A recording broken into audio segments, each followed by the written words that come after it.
जो कार्यक्रम होगा पूरा ऐतिहासिक होगा, न भूतो न भविष्यति, ऐसा प्रधानमंत्री का कहीं कार्यक्रम नहीं हुआ रहेगा। संतोष जी, अभी हम लोग सब कोई साथ में आज दौरे में हैं। आज दिन भर ज़िले में अलग अलग संगठनात्मक दृष्टि से भी और आम जनमानस से भी इस कार्यक्रम में तैयारी को लेके भी और उनके उपस्थिति को लेके भी हम लोग कार्यक्रम में भाग लेने वाले हैं।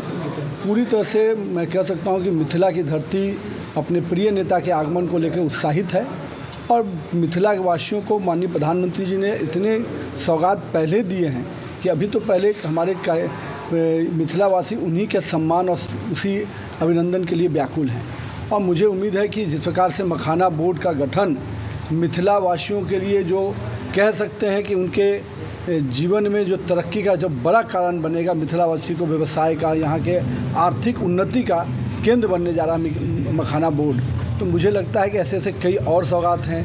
गोरखपुर सिलीगुड़ी एक्सप्रेसवे सबसे अधिक मिथिला के इलाकों से गुजरने वाला है, जिसके पूरे यहाँ के सोशियो इकोनॉमिक डेवलपमेंट दिखेगा।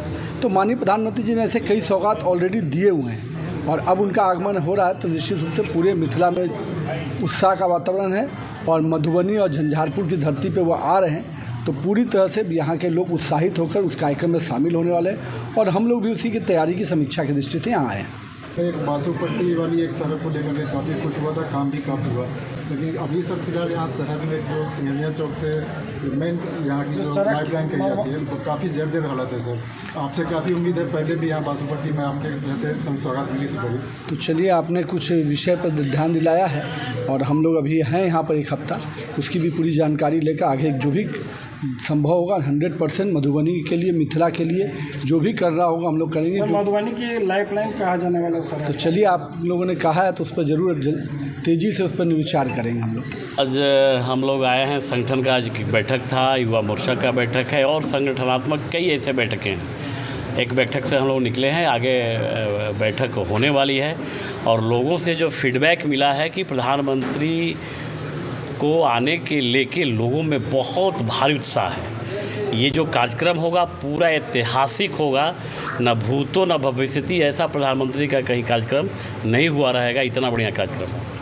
क्या सौगात मिलने की उम्मीद कर सकते हैं? सौगात मिलेंगे, आएंगे प्रधानमंत्री जी, बोलेंगे आप भी रहिएगा, आप बोलेंगे फिर देंगे ही। जब आए हैं तब दिए हैं। और बिहार के बारे में जितना प्रधानमंत्री अपने रहते हुए नरेंद्र मोदी जी ने जितना चिंता किया है, उतना देश का कोई प्रधानमंत्री बिहार के बारे में नहीं सोचा। कुछ प्रोजेक्ट तो तैयार होगा सर? तो सब होगा, सब समय का पेशेंस रखिए, धैर्य रखिए। अब 24 में देर नहीं है, आएंगे और मंच से बोलेंगे कि क्या क्या हम दे रहे हैं बिहार को और मधुबनी को।